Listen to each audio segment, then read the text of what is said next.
H. Brown Bulldog, San Francisco, and St. Louis, and Imperial, Missouri, at Sister Brenda's house, and a party for Stewart Fagan and his mom, Norma Fagan, who is our other sister, and we are the three of the four remaining siblings of our generation. And Stewart is a lawyer, along with his three brothers. They all graduated from the University of Nebraska Law School on the same day. I don't think that's ever been done. Has it? No, well, Disney came and wanted to make a commercial at the time. Yeah, yeah. And what are you going to do now? So. But you were the first. You brothers were the first to drive across the country and go to every baseball park. We did. We enjoyed it. So. Say when it happened and give me a couple of let's see. I just remember one of the things was that we were in Cincinnati, and one of the ball players I was in the outfield trying to get him to throw a ball up to the little kids, and he wouldn't throw the ball up. So I started ragging on him like I'd learned how to do in L.A. as a kid. And I was like, I can't believe you can't even give a ball to a kid. And he never gave one. And his name, he was an all-star catcher, it was Charles Johnson. And so, sure enough, I go back in by third base because batting practice was over. And my wife says, look what the player gave to Tyler. One player, he came over and gave it to him. And I looked and turned the ball. It was signed by Charles Johnson. So it was actually nice to kids. He just didn't throw a ball out. And I was like, whoops, sorry. That's great. What was the toughest crowd you in 30 stadiums? It's probably Yankee Stadium. Yankee Stadium was kind of like you were at the time. It was old Yankee Stadium, and it was kind of a situation where you weren't sure where you were. You weren't sure if it was safe. You just want to watch the game and get the heck out of there. What did that right field feel like? I mean, Babe Ruth. How short was that fence really? All the monuments were actually, I think, out in center field. Yeah. But it was just so unique to look down and see Babe Ruth and then make. No. I mean the right field fence. How long? How far? Well, right field, I'm not sure exactly how far right field is. It's just the center field was so more than 400. But as I said, it was just a very intimate feel.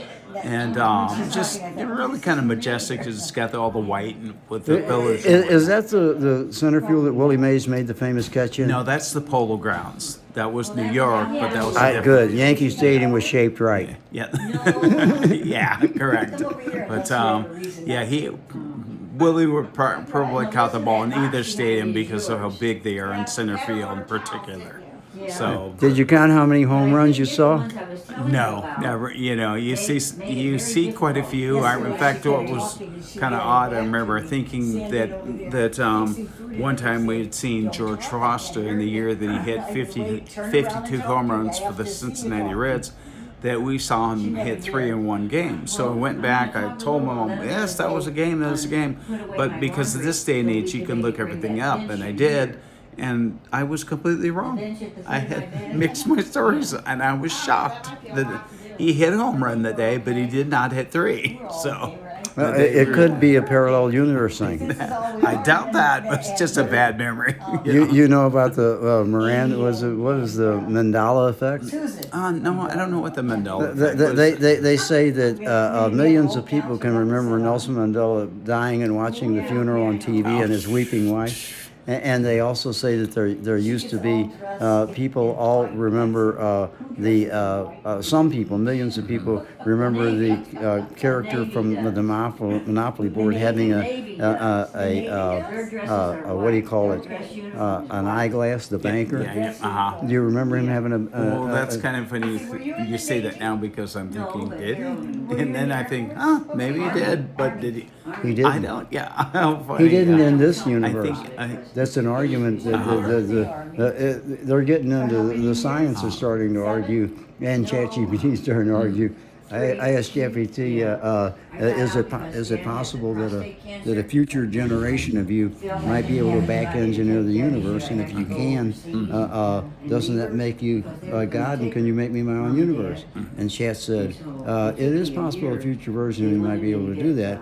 but it can never be God because God's a human concept and we're machines. No, and that's total false. Total false. But it said, Totally false. but it said, and why stop at one universe?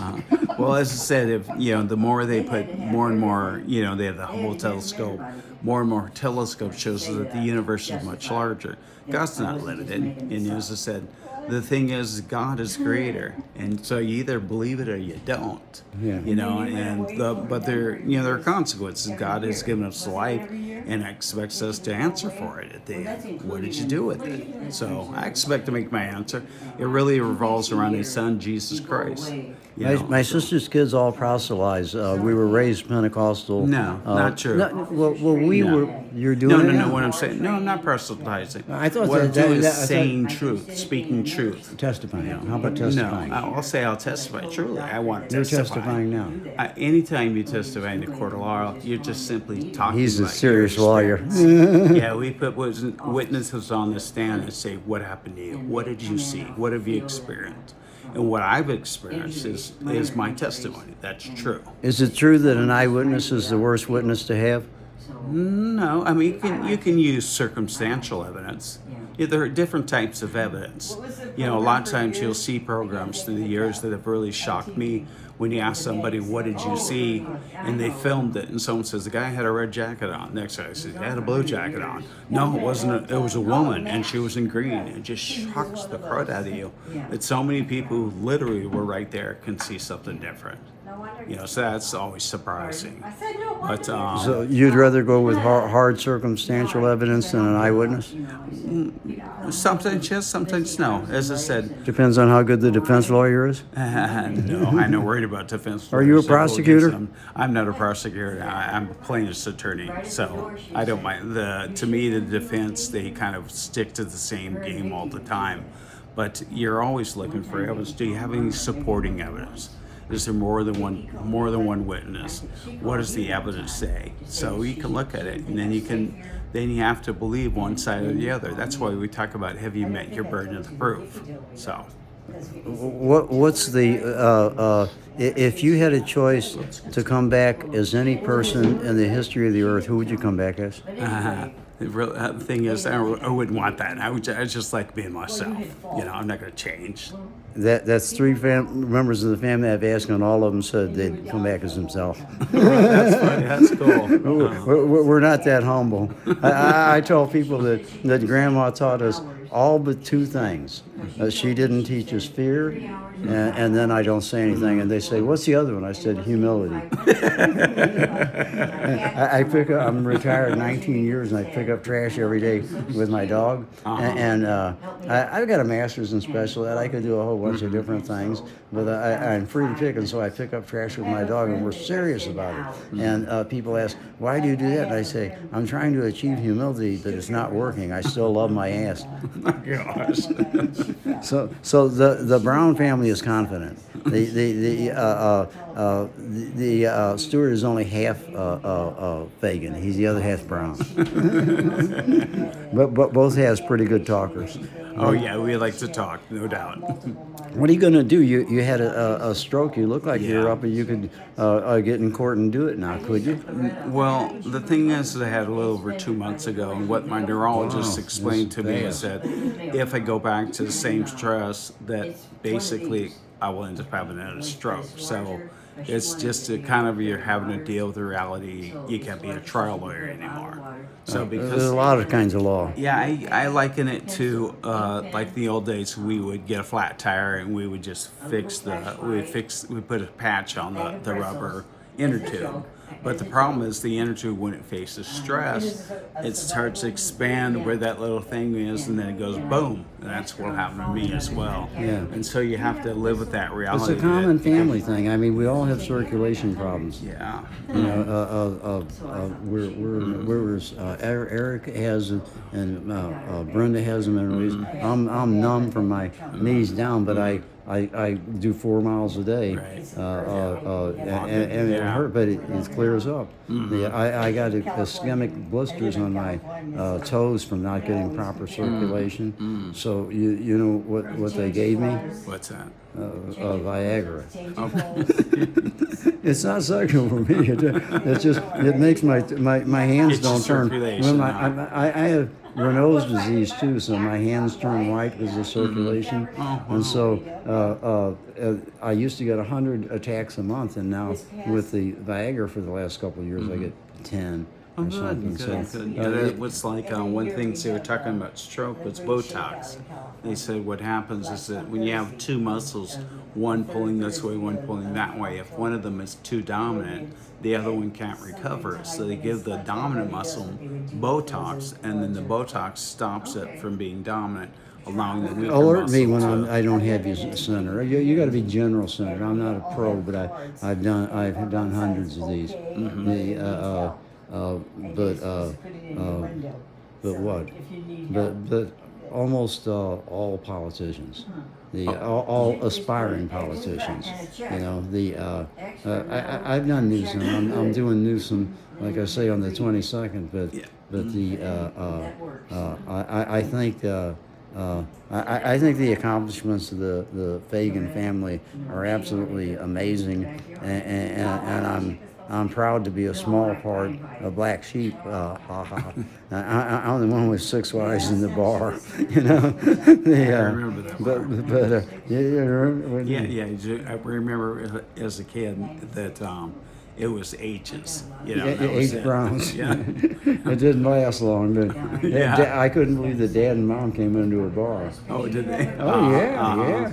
Yeah, you know the funny thing is we've talked recently about prohibition and saying, isn't it weird they have this idea and you can't find that in scripture. You can't. So because of prohibition though, everyone was trying to get rid of stuff. But the reality is, Scripture talks about even when it talks Talk about about leaders. Christ improving the wine. Yeah, that was his first miracle was to go ahead and make wine for people at a wedding, and yet yet so many people. What do the people say about the wine? What did people? Oh, this is the best. Why did you say the best for last? Yeah. He didn't make junk. He made stuff that they'd be proud of in Bordeaux and and stuff like that. So, but the thing is that what you find in Scripture at times is asking for elders. He said, not given to much wine. So there's clearly a prescription which permits the drinking of alcohol for most if not all people. But some of the Old Testament, the priests, they were to refrain from it, and the king was, because of the fact that obviously it can make you to the point where you're going to say something that you're going to regret. Or you might make a Let me tell you judgment a that quick you're story. I was in the Navy in Morocco for a year and a half, and the children drink wine. The reason being that everything's contaminated, and so they add wine to the water that they drink to decontaminate it. So you get weaned on it, and I haven't seen a bunch of drunk Muslims. Not Muslims. Yeah, the thing is that also Paul told his disciple, Timothy, to take a little bit of wine for his stomach because of the water.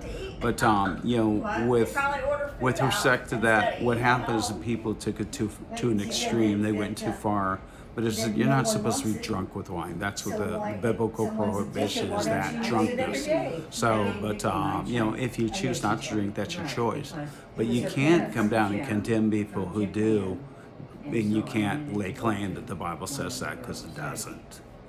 So, but that's what happens too many times. You get bad fake news, if you really want to say it. That's what it is. Almost all news is fake news. Oh, yeah. I'm a disciple, not a disciple, but I'm a follower of Yuval Harari, Israeli historian. And he says, there's hardly any truth in it. The first thing he said that is interesting to me, and this has helped me a lot. He says, you are not the voice of the mind. You are the one who hears it. Yeah. That sounds like the type of stuff where you have to think for half an hour. Exactly. There's a whole religion in that. But the thing is all of it is about the angel on one shoulder and the devil on the other. It's the voice of the mind, and sometimes the devil talks to you, and sometimes an angel talks to you. Sometimes the devil drowns the angel out. Well, the thing is, but we each have free choice, and I get to choose what I want to do. What I choose is I built a safe spot, and my safe spot is my dog Skippy. And so when I have a bad thought or something, I'll say, that's the demon of the evil of the voice of the mind. And so I go back to a safe spot, which I blow 3 times. I'm an old hippie to the north, to blow the spirit out, and then think of Skippy and think where I was and go positive. But you all day long, every thought, everything is a test, but the thoughts do not belong to you. I taught my kids. I taught reform school, and I taught them. I remember as a kid, I'd worry about what if I stood up and started cursing in church.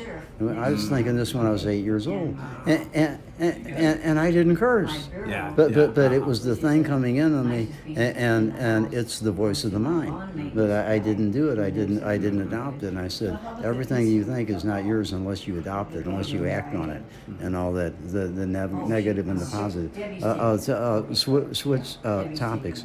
You drove down here? Yeah, well, I didn't drive. I can't drive right now, obviously, because I just had my stroke. So my grip is not all that. Not, I wouldn't want myself driving. Wouldn't want to call an Uber and see me show up. I'd pass. I'll walk. Yeah. But yeah, it doesn't. It's hopefully. I mean, I'm starting to get more use of my hand, but it's going to be a while. But, You look good. You look strong. yeah, it feels better and better. At first, when I had the stroke, I couldn't move my.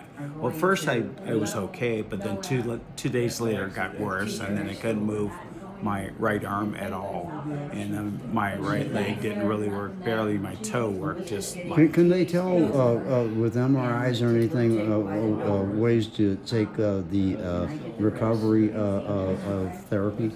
Like you say, your arms are stiff and all that. Is that muscle damage? Is it nerve damage? Because obviously it comes back. It's damage to your brain, and what happens in your brain, what the neurologist was explaining to me generally, is that the brain essentially says, hey, that part of the brain is dead. So he used to do jobs 1, 2, and 3. We've got to dish them out, and someone else has got to do these jobs now. So it takes the brain a little while to basically rewire and hand off jobs. So, but that part in the MRI, if we were to look at the MRI, you'd see that it looks like a bomb went off in my brain. It looks like Nagasaki, and you're like, sheesh, that was all just, because of a blood clot. And so that, gone, dead, so. The road is blocked, make a detour. Yeah, and the problem is it's so deep in the brain that they couldn't do anything about it. It's kind of like having a forest fire where you can't send firefighters. And so you just have to let the fire burn, and when the smoke clears, what's left? You think AI will help with that? No, I don't know enough about AI to really give them a true opinion. Elon Musk has got brain implants going already. His inspiration was who was the physicist who was wheelchair bound and completely immobile, who was a genius. You remember him sitting in a wheelchair, and he was he was a astrologer, Right. and he anyway. Musk made a brain implant. After he had died, that has helped people who are quadriplegics do things with their brain. Move. Anyway. Yeah, because a lot of it too is that you have to get using your body, and that's why they try to get you back to normal as quickly as possible. So, like, what I find myself now doing is reaching for stuff with my right hand when it can't, you still can't even do it. But it's like, just go ahead and reach it and use your left hand some. And like for a toothbrush, it's up because I'm like, but you just pick it up and just use it. Do you have set schedule and reps? I do. Yeah, I have a schedule of therapy 3 times a week right now. So I used to go. You do it every day yourself? Yes, I do. 3 times a day? Well, yeah, that's the same. It takes me 5.5 hours a day. It takes me 22 minutes to do it. I do 50 push-ups and 45 legs. 22 minutes. Huh? I said I wish it were only 22 minutes. No, but I mean, you're doing it. I'm getting in, and then after that, then 22, 50. I do 50 push-ups, 45 squats, 40 leg ups, and then I hang from a bar, and then I do How long do you hang for? I'm just curious. 1 minute. Good. No, That's wait, 2 minutes. Wow, 2 that's minutes. real good. That's real good. It's not a good bar. I mean, it's long enough, but my apartment's really small, and so it's over a window frame. So I squat to get the half of the, I get half the effect. That's why I do 2 minutes instead of one. But then I do pelvic gyrations in front of a mirror, naked, because you can actually see your guts. I've lived alone 30 years, and there ain't nobody around except my dog, and he ignores He hides everything. his eyes from Yeah, that. but you can watch your guts roll, and push it, and the pelvic area that's the core, is where we get bound up as we get older, because we do sitting. I mean, then I do like I said, I do 45 squats, and I can't get. This is this. That's about it. But then I do one horse squat. Have you seen these? You get across like this, and then you go as low as you can go. By the third workout in the day, I can touch the floor. But all third world people squat instead of sit, right? And it's so good for your bowels and your inner core. The core is where they get you when you get old, because of all the years of sitting and stuff. But yeah, tell me something that I'm opposing Gavin Newsom by proxy, by a movie that some people made of me running against him 23 years ago, where it's opening this year. It's been tied up, and it'll go on the internet instantly. Is Gavin Newsom going to be governor? What are you doing to make that not happen? No, is he going to be president? My feeling is he's likely to be the Democratic Party's nomination. I mean, granted, they're constantly against white men, but as I said, he's good looking, and as I said, and he's got the big billions. He knows how to talk. He's got backers. He'll likely be the thing is, the politician, really politics, is it's downstream from the culture of the people. So if the people are wicked and whatnot, you end up with wicked rulers. But someone like Gavin Newsom, just from what I've seen, just his past is like, I wouldn't want him, and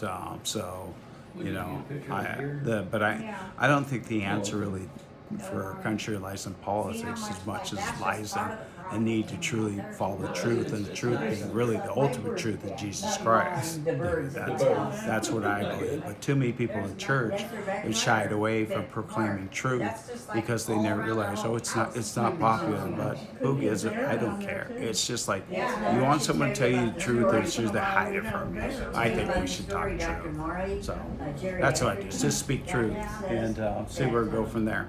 Well, Newsom is a stuffed suit who has a script every time he goes in, and the script is not molded about what's true or what's good for the people. It's molded about what will get the most votes, and even if it's a lie, they go with it, and most of the time it is. Do you agree with that? Oh, I agree that people, they're always looking for, obviously they do research and whatnot and say, hey, if we do X, they'll vote yes. Well, then let's do X, with no concern about what are the ramifications. You look at all this stuff with the whole thing about what do we do with the ICE agents. We fight them for what? Here they're coming in to take out the criminals. I mean, when 5, 10, 15, 20 million, whatever it is, people come in, you can't get that many people out. You can't. But you can weed out the criminals and try to take them. And if they're taking criminals out, you're going to oppose that? Why?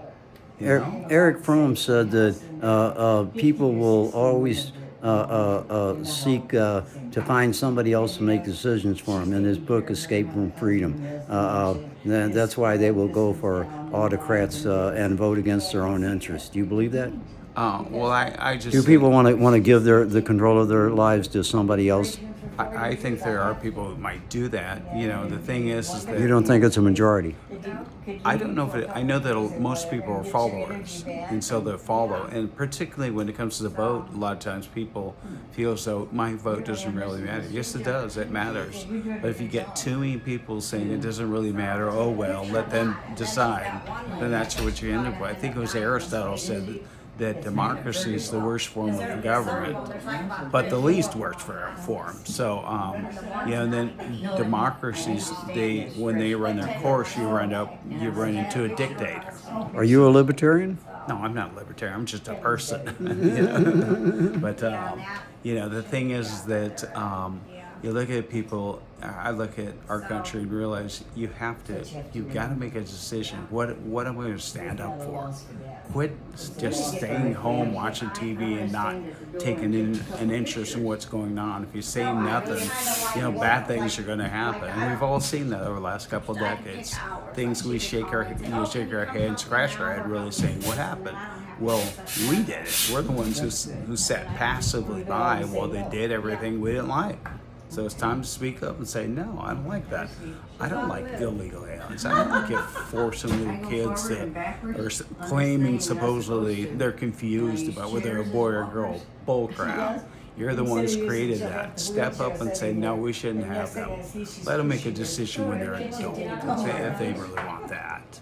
My dad, your grandpa, said that Earth is hell, and that there ain't no other. What do you think of that? I think he's wrong, because Jesus said, Earth isn't hell. God said everything you created was good. And after that, we had a fall. But as I said, Earth's not hell. God said, Jesus talked more about hell than heaven. So, as I said, if Jesus believes there's hell, I believe there's hell. It's wonderful to see you. We'll stop distracting the people. Okay. Thank you, Stewart Fagan with H. Brown. Say bye. All right, we'll see you guys. Bye now.